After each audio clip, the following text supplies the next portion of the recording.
தென்காசி மாவட்டம் பெரியசாமிபுரத்தில் வங்கியில் வாங்கிய கடனை பள்ளி நிர்வாகிகள் திரும்ப செலுத்தாத காரணத்தால் ஸ்ரீ பாரத் கண்ணா மெட்ரிக் மேல்நிலைப் பள்ளியை பூட்டி சீல் வைக்க போலீசாருடன் வந்த வங்கி அதிகாரிகள் வழக்கறிஞர்களுக்கு எதிர்ப்பு தெரிவித்து மாணவர்கள் சிலர் கட்டடத்தின் மீது ஏறி கீழே குதித்து விடுவதாக தற்கொலை மிரட்டல் விடுத்தனர்.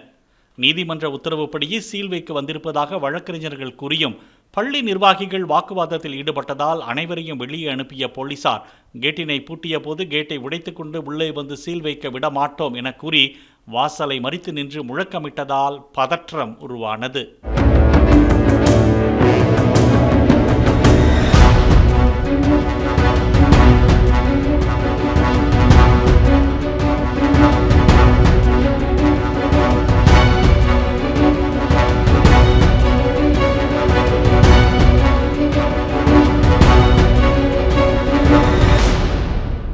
பிளே ஸ்டோர் மற்றும் ஆப் ஸ்டோரில் இருந்து பாலிமர் செயலியை QR கோடு மூலம் பதிவிறக்கம் செய்யுங்கள்.